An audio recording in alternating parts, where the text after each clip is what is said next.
Olá, irmãos, mais uma vez nos encontramos para uma boa xícara de chá. E hoje o meu chá é aquele que eu não tomo sempre, mas eu gosto de vez em quando tomá-lo, é o tradicional chá mate, não é? E eu gosto muito dele. Gosto muito também de Efésios 6, e nós estamos estudando esse texto nesse período, de Efésios 6, 10 a 18, e eu já fiz a introdução com os irmãos, já falei com os irmãos sobre os versos 10 a 13, onde nós salientamos duas verdades bíblicas ali que são muito importantes. No verso 10 é dito: fortalecei-vos no Senhor e na força do seu poder. E no verso 11, revesti-vos de toda a armadura de Deus. Por que esses dois princípios são tão importantes para nós? Eu creio que você sabe diferenciar o que é estratégia e o que é tática. Na guerra se usa muito isso, os comandantes militares eles falam de estratégia e falam de tática. E num dos livros de Martin Lloyd-Jones sobre Efésios, ele vai usar exatamente essa analogia de que a estratégia do cristão, ou seja, aquilo que ele usa o tempo todo, ou seja, é a sua estratégia de luta, a sua estratégia de batalha é fortalecer-se no Senhor. Ou seja, isso é feito o tempo todo, a estratégia é aquilo que você usa durante toda a campanha de guerra, usando essa linguagem. E a tática é aquilo que você usa de acordo com as circunstâncias. A estratégia, ela nunca muda, ela é contínua, mas a tática é de acordo com as circunstâncias. Então, a nossa estratégia nessa luta é fortalecer-se no Senhor. E a nossa tática depende da circunstância e por isso, então, Deus nos deu a armadura do cristão. Ela é dividida aqui, ou apresentada, em 6 peças. Então, de acordo com a circunstância, você vai necessitar de uma peça ou de outra. Então, entenda como Paulo colocou a situação aqui. A estratégia de batalha é fortalecer-se no Senhor, nós falamos sobre isso. Lutamos contra as hostes de Satanás. Então, de acordo com a circunstância, nós temos que utilizar uma ou mais de uma das peças da armadura. Eu creio que se há como dividir em grupos essas 6 peças, elas podem ser divididas entre as peças que são presas ao corpo e aquelas que são usadas à mão livre, vamos dizer assim, sem estarem presas ao corpo. Eu creio que é a divisão mais lógica dessas peças da armadura.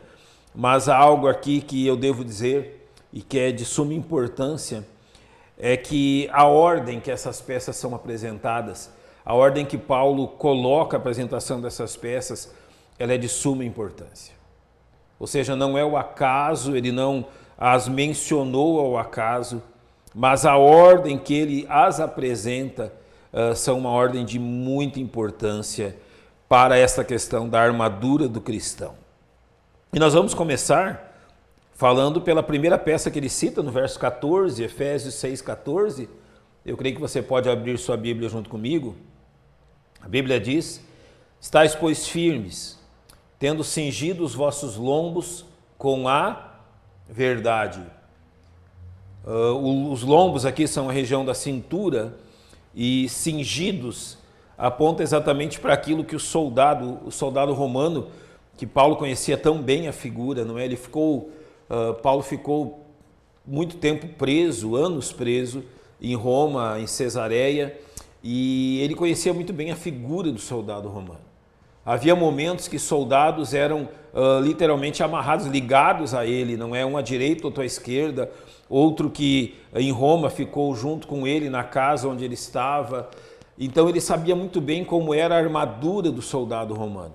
E a primeira coisa que ele chama a atenção aqui é para o cinturão ou cinto que os soldados usavam. Então nós temos que começar entendendo, e aqui é o cinturão da verdade, o cinto da verdade, o que representava esse cinto para a armadura do soldado. Se você pode pensar, e a função do cinto não mudou nesses últimos 2 milênios, não é? Ou seja, a função que o cinto tinha para o soldado romano, e por exemplo, aqueles que serviram nas Forças Armadas lembram disso, o cinto operacional, não é, que os soldados usam hoje, eles têm praticamente a mesma função. E qual é a função dele? Ele tanto serve para fixar os equipamentos que você usa, quanto para fixar todo o seu uniforme. Então, o cinto, por exemplo, quando o soldado está com o seu cinto aberto, não afivelado, o seu uniforme está solto, as armas, os equipamentos presos ao cinto, eles também estão soltos. Não é uma condição onde ele possa entrar em ação, entrar em combate.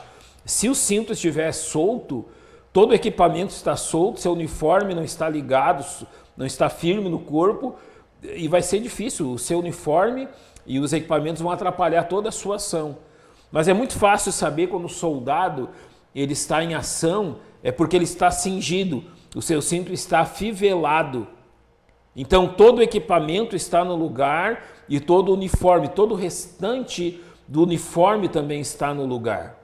E quando você olha para ele com o cinto cingido, afivelado, você sabe que ele está pronto para a ação. Você sabe que ele está pronto para a luta.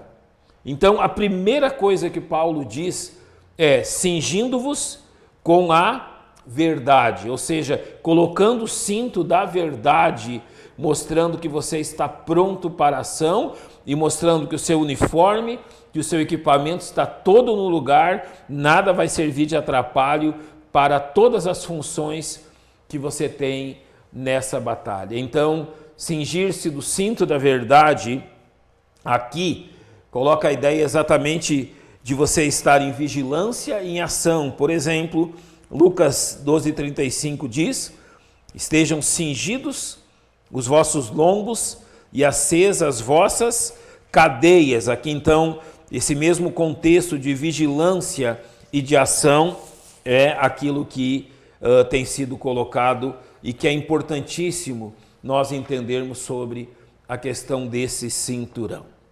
Agora, esse cinturão que liga os equipamentos, a vestimenta, que deixa tudo no seu lugar e firme, ou seja, mostrando que nós estamos prontos para a batalha, pronto para a ação. Paulo diz que ele é o cinto, ou cingindo os vossos lombos com a verdade. Nós chamamos então de o cinturão da verdade. Nós temos que entender o que significa a expressão verdade aqui. Na hermenêutica bíblica, existe uma regra áurea. Qual é a regra áurea da hermenêutica bíblica? É que a Bíblia interpreta a si mesma. Ou seja, nós não podemos pegar nenhuma expressão, nenhuma palavra bíblica e tentar interpretá-la por outros meios que não seja a própria Bíblia. Então esta é a regra áurea, a regra de ouro, porque se você falhar nela, você falha em todo o restante da interpretação.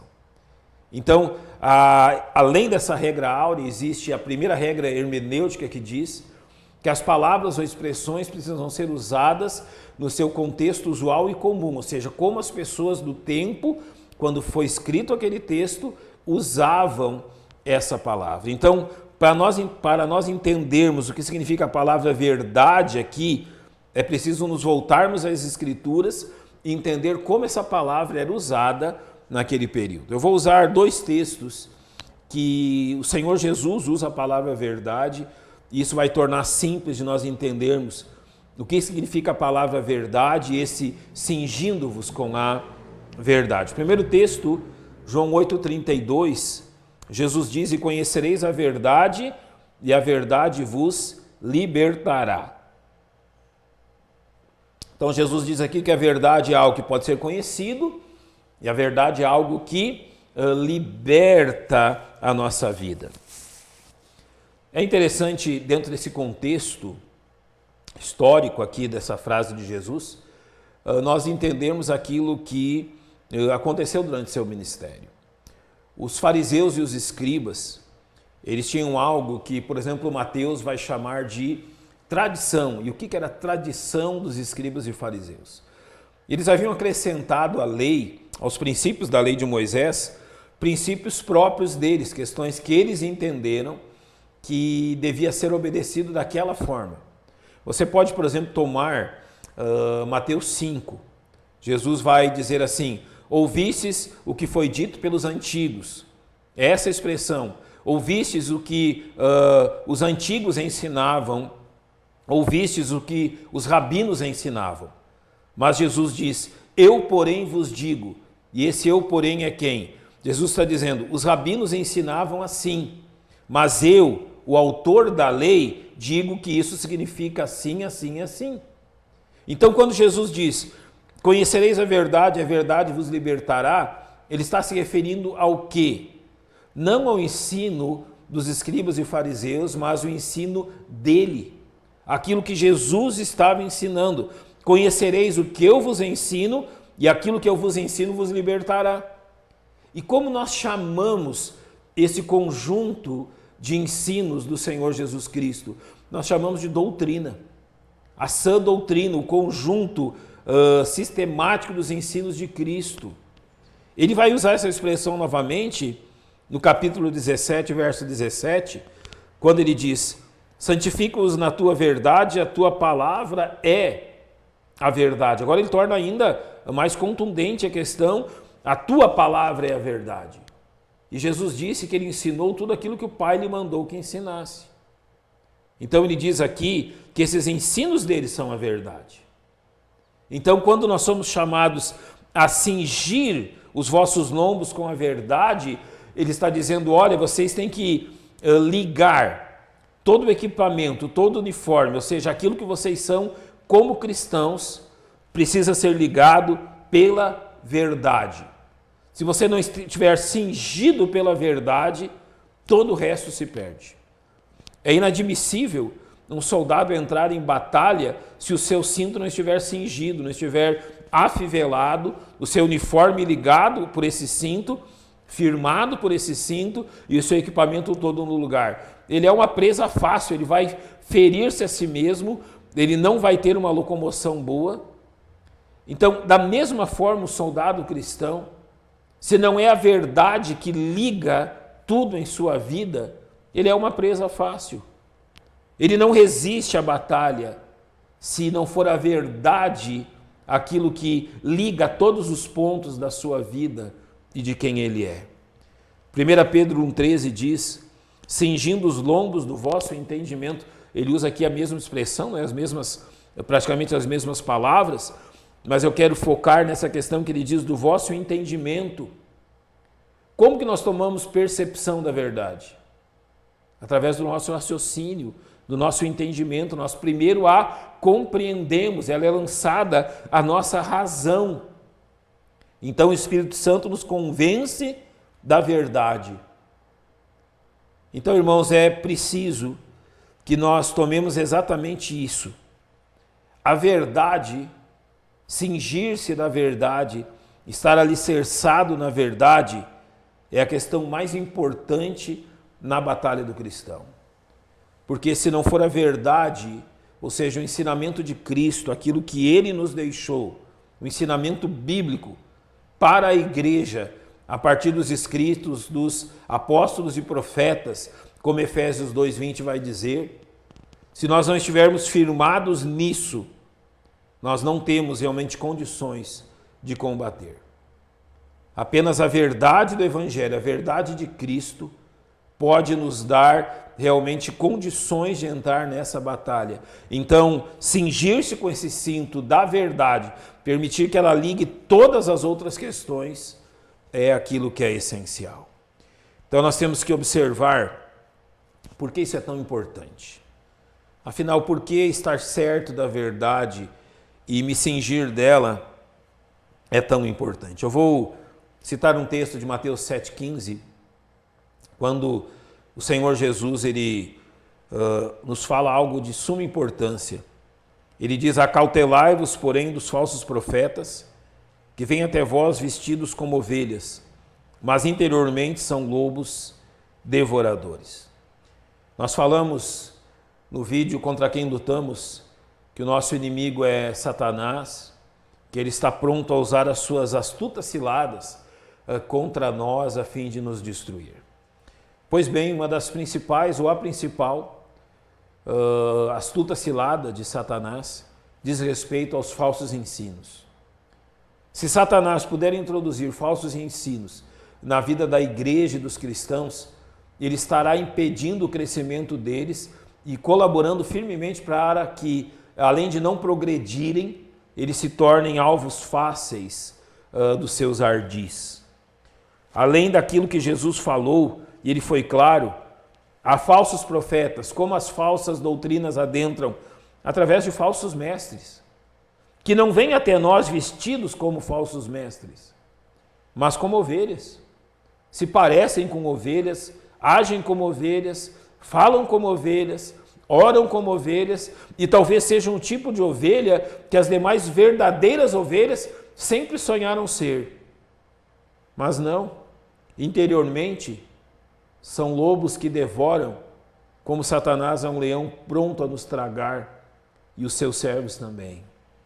Paulo também exortou os crentes em Éfeso, quando ele estava partindo daquele lugar, ele disse, olha, que durante todo aquele tempo, ele não cansou de exortá-los apresentando todo o conselho de Deus, ou seja, toda a verdade do Evangelho.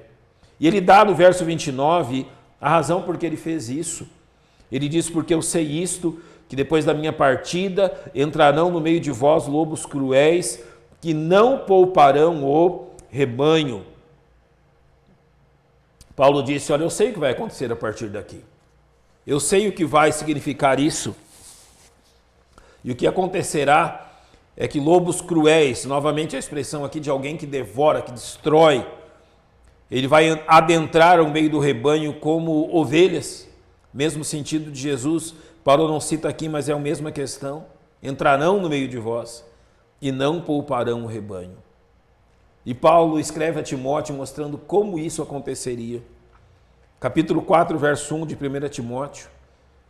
Mas o Espírito expressamente diz que nos últimos tempos apostatarão alguns da fé, dando ouvidos a espíritos enganadores e a doutrina de demônios. É isso que nós enfrentamos nessa luta.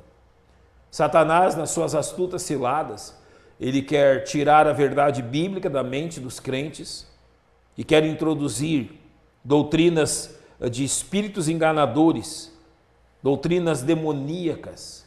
E como ele faz isso? Pedro nos mostra na sua segunda carta, capítulo 2, verso 1, e também houve entre o povo falsos profetas. Entre o povo qual? Entre o povo judeu. O povo judeu sempre lutou com isso também. Eles sempre enfrentaram esse ofício dos falsos mestres. Leia o livro de Jeremias e você vai ver como Jeremias sofreu com esses falsos mestres que proclamavam paz, paz quando não há paz. Então Pedro diz, como entre vós haverá também falsos doutores. Ou seja, isso não é inédito, isso sempre aconteceu em meio ao povo de Deus. O povo de Deus sempre enfrentou as astutas ciladas do inimigo, essa batalha pela verdade. Judas nos diz, nós somos chamados a batalhar pela verdade que de uma vez por todas nos foi entregue. E esta batalha se dá num terreno contra falsos doutores, contra heresias. Mas observe como que eles introduzem essas heresias em meio ao povo de Deus. Que introduzirão encobertamente as heresias de perdição. Encobertamente é aquela expressão que nós usamos por debaixo dos panos, ou aquela que podemos usar, contrabandear. Como que alguém contrabandeia algo? Escondendo, de alguma forma colocando por baixo para que não seja visível. Então o contrabando adentra num país assim, escondido, sem mostrar o que realmente é.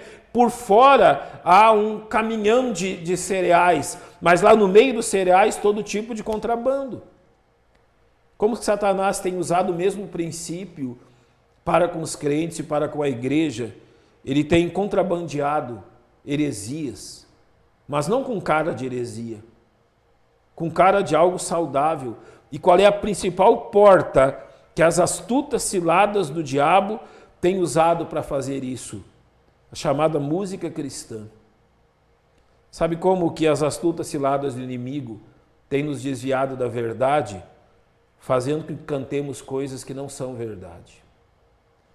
Tem cara de cristã, tem jeito de cristã, tem nome de cristã, fala de Cristo, fala do amor, fala do céu, fala de tanta coisa e encobertamente introduz doutrinas de demônios e de espíritos enganadores. Quanto o povo de Deus tem sofrido por essas astutas ciladas por meio da música contemporânea, irmãos. Aquele ditado já antigo que diz que ou nós cantamos o que cremos ou cremos no que cantamos. Não é por eu ser atrasado, vamos dizer assim, ou tradicional, que eu amo os hinos do cantor cristão. É por aquilo que eles falam. Você já cantou o hino, por exemplo, 124 do cantor cristão? O título é Redenção. Na redenção firmado estou, meu cativeiro já findou. Cada uma daquelas estrofes, são 5 ou 6 estrofes, é extremamente doutrinária a respeito da expiação, da redenção pelo sangue de Cristo. Quando nós cantamos o hino 9, Santo, Santo, Santo é o Senhor, Deus onipotente, quanta teologia boa, saudável em hinos assim. Mas infelizmente a música cristã contemporânea tem sido um instrumento de Satanás para introduzir encobertamente heresias de perdição. Então, se você está nessa luta pela verdade, nesta luta a qual Cristo nos chamou, você precisa se cingir da verdade e rejeitar todo tipo de erro, por mais bonito que ele seja. Há hinos realmente que têm uma melodia maravilhosa, mas são doutrinas de demônios. Então tenha cuidado com isso. Eu quero concluir usando Efésios capítulo 4, versos 11 a 16. Eu peço que você abra a sua Bíblia comigo nesse texto. Ele vai dizer que e ele mesmo deu uns para apóstolos, e outros para profetas, e outros para evangelistas, e outros para pastores e doutores, querendo o aperfeiçoamento dos santos, para a obra do ministério, para a edificação do corpo de Cristo. Ele mesmo quem? Jesus Cristo mesmo deu para o nosso tempo evangelistas e pastores doutores, querendo o aperfeiçoamento. A palavra aperfeiçoamento aqui é a palavra equipamento, querendo o equipamento dos santos, ou seja, equipá-los com aquilo que eles precisam para a obra do ministério. Qual o objetivo disso? Até que todos cheguemos à unidade da fé. A palavra fé aqui quer dizer doutrina, ao conhecimento doutrinário, ao conhecimento do Filho de Deus, ao homem perfeito, ou seja, a um homem maduro, a um homem que esteja realmente maduro nas coisas de Cristo. E além disso, a essa estatura completa de Cristo, ou seja, a maturidade. O objetivo é para que não sejamos mais meninos inconstantes, levados em roda por todo o vento de doutrina, pelo engano dos homens que com astúcia enganam fraudulosamente. Novamente aqui a velha estratégia de Satanás. Mas ele diz, para que não sejamos mais meninos o quê? Inconstantes. Se você não cingir o cinto da verdade, você vai ser sempre um menino inconstante. Porque não sabendo da verdade, você pode ir para qualquer sentido, para qualquer lado, ou seja, pode ser enganado pela fraude do reino das trevas, pelo engano dos homens, esses falsos profetas. Então ele termina dizendo que antes, ou seja, ao invés de sermos assim, sigamos a verdade em amor, crescendo em tudo naquele que é a cabeça, Cristo. Eu vou terminar dizendo algo a você que eu creio que é importante. Nós vivemos um tempo onde a verdade é relativa, onde as pessoas acreditam que a verdade não pode ser sistematizada. E quando você defende um ponto de vista dizendo que aquele é a verdade, normalmente você é tratado de intransigente. Conversando com pessoas incrédulas, algumas têm me dito assim, olha, por que você não se preocupa só com a sua religião e deixa que eu viva a minha religião?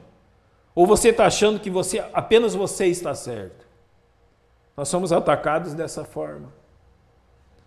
Dizer hoje que você quer pregar sobre a verdade é ser taxado de intransigente, de não aceitar que existem outras verdades. Hoje, como já houve há muito tempo, o ser humano valoriza tanto a sua razão, o seu conhecimento, E Romanos vai dizer isso, dizendo-se sábios tornaram-se loucos. E eu vou usar pelo menos 2 exemplos disso. Pregar o Evangelho, pregar a verdade bíblica nunca foi fácil. Os nossos irmãos do século passado, início do século XX, eles pregaram sobre o pecado, pregaram sobre a importância da santificação e ouviram de que o mundo estava melhorando, que as pessoas não precisavam mais desta mensagem e que a mensagem do pecado era uma mensagem muito negativa. Sofreram muito por causa disso. Até que em 1914, a Primeira Guerra Mundial foi o primeiro tapa na cara desses que ensinavam que o mundo estava melhorando. A tese deles caiu pelo chão em 1939, quando a Segunda Guerra Mundial veio e mostrou que o mundo não estava melhorando, ele estava piorando e que o pecado estava colocando as suas garras sobre a humanidade de uma forma sem igual e que sim, o mundo precisava da verdade do Evangelho. Hoje, nós estamos pregando a verdade sobre Cristo, mas aquilo que a academia ensina, aquilo que a razão humana ensina, aquilo que o ser humano diz conhecer, está desprezando a verdade de Deus. E nesse relativismo, nós temos sido taxados de intransigentes, como eu disse, de atrasados, de pessoas que não querem o desenvolvimento dos homens. Os homens novamente estão melhorando, porque o conhecimento deles é um conhecimento realmente como nunca, jamais houve.